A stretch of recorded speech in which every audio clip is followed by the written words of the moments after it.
வணக்கம். சற்று முன் கிடைக்கப்பெற்ற மிக முக்கியமான செய்தி ஒன்று வெளியாகி உள்ளது. பிரச்சாரத்தில் உதயநிதியின் வாகனத்தில் சிக்கிய கட்டுக்கட்டாக பணம்.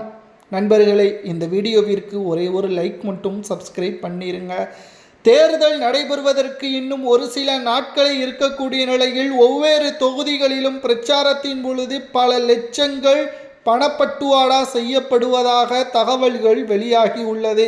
தேர்தலில் தோல்வி அடைந்து விடுவோம் என்ற அச்சம் உதயநிதிக்கு வந்துவிட்டது.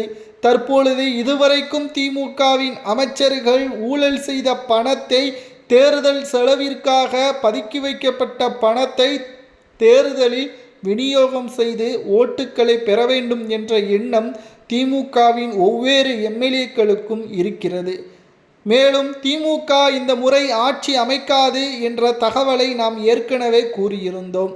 பணப்பட்டுவாடாவில் ஈடுபட்ட திமுகவின் நிர்வாகிகள் 15 பேர் அதிரடியாக கைது செய்யப்பட்டிருப்பதும் குறிப்பிடத்தக்கது.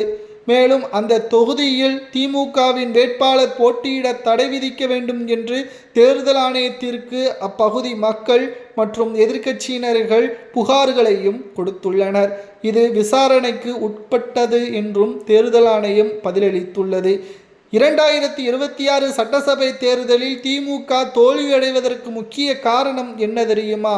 முதலில் திமுகவிற்கு எதிராக தமிழக வெற்றிக் கழகம் அரசியலில் விஜய் அவர்களது பயணம் சுமார் 15 முதல் 25% வாக்குகளை பெறும் என்றும் கூறப்படுகிறது.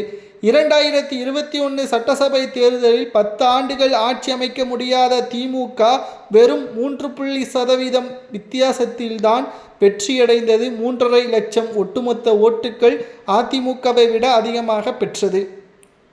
ஆனால் இப்பொழுது ஒட்டுமொத்தமாக எதிராக விஜய் அவர்கள் வந்திருப்பதால் 10 முதல் 15% வாக்குகள் சிதறக்கூடும். அதிமுகவிற்கு சாதகமாக இந்த தேர்தல் அமையும். தேவைப்பட்டால் விஜய் அவர்களும் அதிமுகவுடன் கைகோர்ப்பார். அதிமுகவின் தலைமையை ஏற்று எடப்பாடி முதல்வர், விஜய் துணை முதல்வர் என்ற பேச்சுவார்த்தையும் நடைபெறும்.